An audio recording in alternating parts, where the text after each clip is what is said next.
അത് വളച്ചൊടിക്കാൻ ശ്രമിക്കരുത്. ഉള്ള കാര്യം ഞാൻ കറക്റ്റായിട്ട് പറഞ്ഞുതരാം.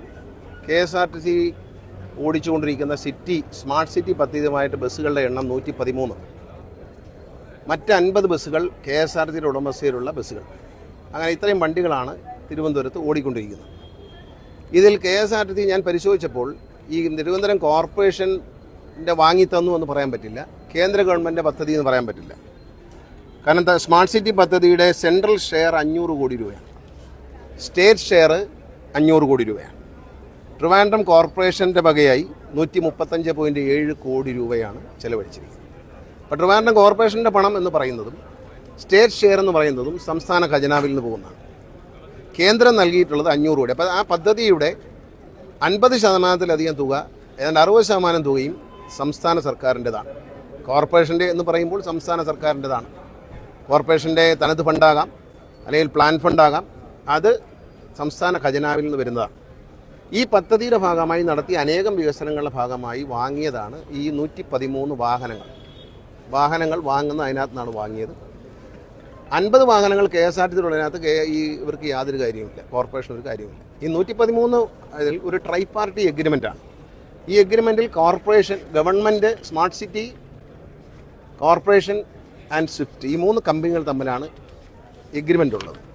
ഈ എഗ്രിമെൻറ്റിലെ ഒരു ക്ലോസിൽ പറയുന്നു, ഇതിനൊരു അഡ്വൈസറി കമ്മിറ്റി ഉണ്ട്. വണ്ടികൾ ഓടുന്നത് എങ്ങനെയാണ്, നന്നായി ഓടുന്നുണ്ടോ, എവിടെയാണ് ഓടുന്നതെന്നെല്ലാം കാണിക്കാൻ വേണ്ടി ഒരു അഡ്വൈസറി കമ്മിറ്റി. ആ അഡ്വൈസറി കമ്മിറ്റിയെ മേയർ ചെയർ ചെയ്യണം എന്ന് മാത്രമേ പറഞ്ഞുള്ളൂ. ഇതിനകത്ത് ഈ വണ്ടികളുടെ മെയിൻ്റനൻസ് മുഴുവൻ KSRTC ആണ്. ഇതിന് ഡ്രൈവർ, കണ്ടക്ടർ, ടിക്കറ്റ് മെഷീൻ, സർവ്വ സാധനങ്ങളും KSRTC ആണ്. ഈ വണ്ടിയുടെ ഒരു സ്ഥിതി വളരെ മോശമായിരുന്നു. ഞാൻ മന്ത്രിയായി വന്നിട്ട് 2 വർഷം കഴിഞ്ഞു എന്ന് ഞാൻ പറഞ്ഞു. അന്നൊരു വലിയ വിവാദം ഉണ്ടായത് നഷ്ടത്തിലാണ് എന്ന് ഞാൻ പറഞ്ഞു എന്നാണ്. നഷ്ടത്തിൽ തന്നെയായിരുന്നു. അന്ന് ഒരു വണ്ടിയുടെ ശരാശരി വരുമാനം 2500 രൂപയായിരുന്നു, ഒരു വണ്ടിയുടെ ഒരു ദിവസത്തെ വരുമാനം. ഇന്ന് അത് KSRTCയുടെ വളരെ സജീവമായ പ്രവർത്തനങ്ങൾ, ഞങ്ങളുടെ ഒരു പ്ലാനിങ്, ഞങ്ങളുടെ ഒരു ഷെഡ്യൂളിംഗ് എല്ലാം വെച്ചുകൊണ്ട് ഇന്ന് 8500 മുതൽ 9000 രൂപ വരെയാണ് ശരാശരി ഒരു ബസ്സിൻ്റെ വരുമാനം. ഇത് കേരളത്തിലെ ജനങ്ങൾ കേൾക്കണം. ഈ 2500-ൽ നിന്ന് 2 വർഷം കൊണ്ട് 8000, 2 വർഷമല്ല അതിനു മുമ്പേ ആയി കഴിഞ്ഞു. ഒരു വർഷത്തിനുള്ളിൽ തന്നെ 8000 മുതൽ 8500, 9000 രൂപ വരെ നമ്മൾ വരുമാനം വർദ്ധിപ്പിച്ചു. പിന്നെ ഈ ന്യൂസ് 18 പോലുള്ള ചില ചാനലുകൾ പറയുന്നത് KSRTCക്ക് പണി കിട്ടിയെന്നാണ്. മണ്ടത്തരം പറയരുത്. KSRTC നഷ്ടത്തിലേക്ക് വന്നത് ഇതുകൊണ്ടൊന്നുമല്ല. ഇതൊരു നിസ്സാര കാര്യമാണ് KSRTC എന്നത്. KSRTCയുടെ വരുമാന വർധനം എന്ന് പറയുന്നത് സംസ്ഥാന തലത്തിലുള്ളതാണ്. KSRTC എല്ലാ ഡിപ്പോയും ലാഭത്തിലാക്കിയെന്ന് KSRTCയുടെ CMD തന്നെ പറഞ്ഞു. അത് ഈ വണ്ടി ഓടിയിട്ടാണോ? ഈ വണ്ടി തിരുവനന്തപുരത്തിന് പുറത്ത് ഓടുന്നില്ല, മറ്റ് ജില്ലകളിൽ ഓടുന്നുണ്ടെന്ന് അദ്ദേഹം, ബഹുമാനായ മേയർ പറഞ്ഞു കേട്ടു. ഞാൻ കണ്ടില്ല. പക്ഷേ ഒരു ജില്ലയിൽ ഓടുന്നില്ല, വേറൊരു ജില്ലയിൽ ഇത് ഓടിക്കാൻ പറ്റത്തില്ല. ഇതിന് ഭയങ്കര മെയിൻ്റനൻസ് ആണ്. ഇതിൻ്റെ ടയർ എന്ന് പറയുന്നത് സാധാരണ ഒരു സൂപ്പർ ഫാസ്റ്റിൻ്റെ ടയർ 40,000, 45,000 കിലോമീറ്റർ പോയാൽ 60,000 കിലോമീറ്റർ വരെ പോകും. പക്ഷേ ഇതിൻ്റെ ടയർ 30,000 കടക്കില്ല. ഇത് ടയർ തേഞ്ഞ് പോയിക്കൊണ്ടിരിക്കുകയാണ്.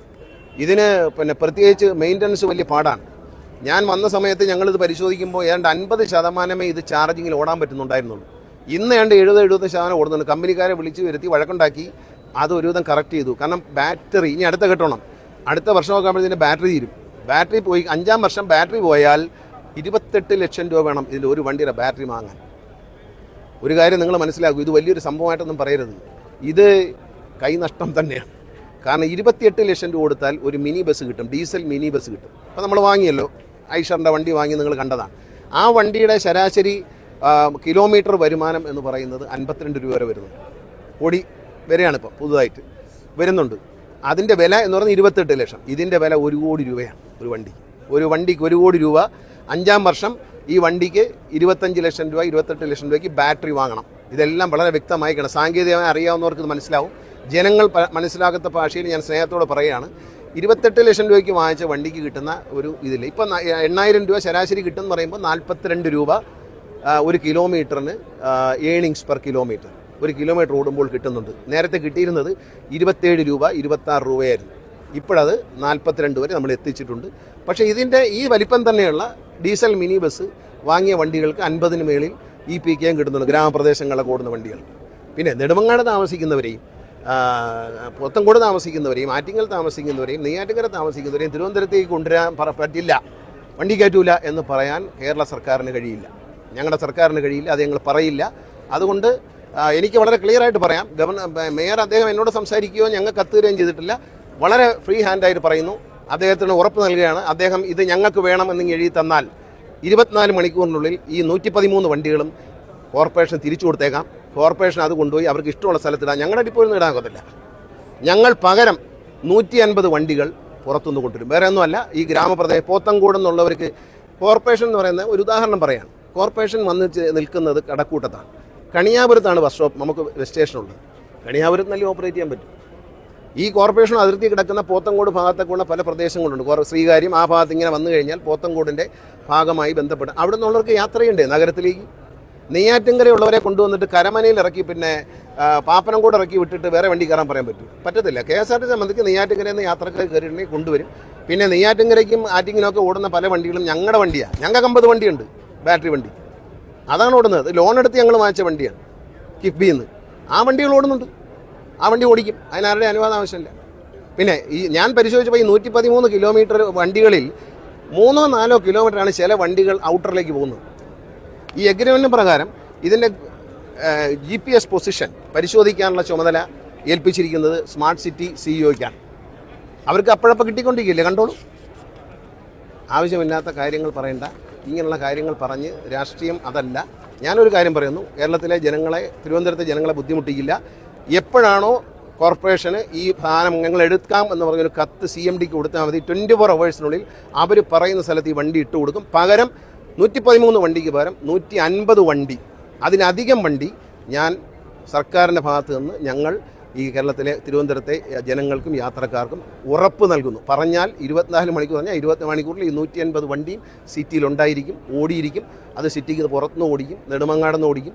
നെടുമങ്ങാടെന്നുള്ളൊരു തിരുവനന്തപുരത്ത് വരണ്ടേ, നെയ്യാറ്റിൻകരയുള്ളൊരു തിരുവനന്തപുരത്ത് വരണ്ടേ, ബാലരാമപുരത്തുള്ളൊരു തിരുവനന്തപുരത്ത് വരണ്ടേ. അപ്പോൾ അങ്ങനെ ഒരു പ്രദേശത്ത് മാത്രം ഓടിക്കുക. എഗ്രിമെൻറ്റിലും പറഞ്ഞിട്ടുണ്ട്, പീക്ക് അവേഴ്സിൽ സിറ്റിക്കകത്ത് മാക്സിമം ഓടിയതിനു ശേഷം സബർബനിലുള്ള യാത്രക്കാരെ കൂടി സിറ്റിയിലേക്ക് കൊണ്ടുവരണം എന്ന് ഈ എഗ്രിമെൻറ്റ് പറഞ്ഞിട്ടുണ്ട്. ഇതൊക്കെ അദ്ദേഹത്തെ ആരോ തെറ്റിദ്ധരിപ്പിച്ചാണ്. വായിച്ചു നോക്കുക, പഠിക്കുക, പഠിച്ചിട്ട് മറുപടി പറയുക. ഞാൻ പറഞ്ഞില്ല, എന്നിട്ടും നിർത്തിയില്ലെങ്കിൽ വളരെ സന്തോഷത്തോടുകൂടി വണ്ടി തിരിച്ചു കൊടുക്കാൻ KSRTC തയ്യാറാണ്. CMDക്ക് എന്നെപ്പോലും കാണണ്ട, CMDക്ക് ഒരു കത്ത് കൊടുത്തോളൂ. 24 അവേഴ്സിനുള്ളിൽ വണ്ടി നിങ്ങൾ പറയുന്ന സ്ഥലത്ത് പാർക്ക് ചെയ്ത് തരും. ഡ്രൈവർ ഞങ്ങളതാണ്, കണ്ടക്ടർ ഞങ്ങളതാണ്, ടിക്കറ്റ് മെഷീൻ ഞങ്ങളതാണ്, വർക്ക്ഷോപ്പ് ഞങ്ങളതാണ്, എല്ലാം ഞങ്ങളതാണ്. ഞങ്ങൾ വേറെ വണ്ടി ഇറക്കും. അതൊക്കെ അവരുടെ കാര്യം, എനിക്കറിഞ്ഞൂടാ. അവർക്ക് അതിന് കഴിവുണ്ടെങ്കിൽ അവർ നടത്താം. ഞാൻ ആരുടെയും കഴിവിനെ കുറച്ച് കാണുന്നില്ല. നമ്മൾക്ക് വേണ്ടാന്നുള്ളതാണ്. നമുക്ക് ഇതുകൊണ്ടാണ് KSRTC ജീവിക്കുന്നതെന്ന് ന്യൂസ് 18 പോലുള്ള ചാനലുകൾ വ്യാജ പ്രചരണം നടത്തരുത്. KSRTCയുടെ ലാഭം ഇവിടെയല്ല. KSRTCയിൽ ഉണ്ടായിക്കൊണ്ട നേട്ടം എന്ന് പറയുന്ന കേരളം മുഴുവനാണ്. ആര്യങ്കാവ് ഡിപ്പോ അടക്കമുള്ള കൊച്ചു ഡിപ്പോകൾ പോലും ലാഭത്തിലാക്കിയ KSRTC ജീവനക്കാരുടെയും ജനങ്ങളുടെയും വിജയമാണത്. അല്ലാതെ ഇതുകൊണ്ടെന്തോ KSRTCക്ക് ഒരു പണി കിട്ടി, ഒരു പണിയില്ല. എടുത്തോ, അടുത്ത വണ്ടി 113 വരെ 150 വണ്ടി ഞാൻ തിരുവനന്തപുരത്തെ ജനങ്ങൾക്ക് ഓഫർ ചെയ്യുന്നു. പറഞ്ഞാൽ ചെയ്തിരിക്കും, ഒരു സംശയമോ കാര്യത്തില്ല. വേണമെങ്കിൽ എടുത്തു. അല്ല, ലോക്യത്തിലാണെങ്കിൽ ലോക്യത്തിൽ. നമ്മൾ ഓടിക്കുന്നതിന് ഒരു വിരോധമില്ല. ഇങ്ങനെ പോകട്ടെ, ഇങ്ങനെ പോകണമെന്നാണ് എൻ്റെ ആഗ്രഹം. ഞങ്ങൾ ആഗ്രഹിക്കുന്നത് അങ്ങനെ തന്നെയാണ്. ഇത് ഡെമോക്രസിയാണ്. അപ്പം അദ്ദേഹത്തിനെ ആരെങ്കിലും തെറ്റിദ്ധരിപ്പിച്ചിട്ടുണ്ടെങ്കിൽ അദ്ദേഹം കാര്യം മനസ്സിലാക്കുക. എന്നോട് അദ്ദേഹത്തിന് സംസാരിക്കാമായിരുന്നല്ലോ. എന്നെ വിളിച്ചിരുന്നെങ്കിൽ ഞാൻ ഫോൺ എടുക്കുമായിരുന്നല്ലോ. എന്നെ ആരും വിളിച്ചിട്ടില്ല. ഞാൻ സത്യത്തിൽ മാധ്യമങ്ങളിൽ കണ്ടു, ഞാൻ നേരിട്ട് കണ്ടതുമില്ല. പിന്നീട് നിങ്ങൾ പറഞ്ഞതിന് ശേഷം പലരും പറഞ്ഞപ്പോൾ ഞാൻ യൂട്യൂബിൽ കയറിയിട്ട് നോക്കി മനസ്സിലാക്കുകയായിരുന്നു. അദ്ദേഹത്തെ ആരോ തെറ്റിദ്ധരിപ്പിച്ചതാണ്. അങ്ങനെ ഒരു പരിപാടി പിന്നെ അത് വിജയിപ്പിക്കാം എന്നൊക്കെ കോൺഫിഡൻസ് ഉണ്ടെങ്കിൽ എടുത്തോട്ടെ. നമ്മൾ റെഡിയാണ്. ഇതിൽ കൂടുതൽ എന്താ പറയാൻ പറ്റുന്നത്? എടുത്തോളൂ. 113 വണ്ടി 24 മണിക്കൂറിനാണ് തിരിച്ചു തരാം. അവിടെ ഏൽപ്പിച്ചേക്കാം. എവിടെയാണെന്ന് പറയണം. പക്ഷേ ഇവിടെ നമ്മുടെ സ്ഥലത്തൊന്നും കൊണ്ടിടാനൊക്കത്തില്ല. ഞങ്ങളുടെ സ്ഥലത്ത് ഞങ്ങളുടെ വണ്ടി വരും. കാരണം 250 വണ്ടി വരെയല്ലേ. അവർക്ക് പ്രൈവറ്റ് ബസ് ഓടുന്നതൊക്കെ ഓടാൻ കുഴപ്പമൊന്നും, അതൊന്നും കുഴപ്പമില്ല. അതിനൊന്നും ഒരു വിരോധമില്ല. പക്ഷെ അത് ആവശ്യമില്ലാത്ത കാര്യങ്ങൾ, ഇപ്പം നോർമലി സ്മൂത്തായി പോയിക്കൊണ്ടിരിക്കുന്ന കാര്യങ്ങളെ അലങ്കോലപ്പെടുത്തുന്നത് ഒരു ഭരണ സംവിധാനത്തിൽ, ഡെമോക്രസിയിൽ നല്ലതല്ല എന്ന് മാത്രം ഒരു ജ്യേഷ്ഠ സഹോദരനെ പോലെ ഒരു ഉപദേശം. അത്രയും. അപ്പോൾ നമുക്കൊരു പ്രശ്നമല്ല കേട്ടോ. KSRTC ഇതുകൊണ്ടാണ് ജീവിക്കുന്നത് ആരും പ്രചരിപ്പിക്കരുത്. KSRTC ഇതുകൊണ്ടല്ല ജീവിക്കുന്നത്. ശരിയാണ്. Okay, thank you.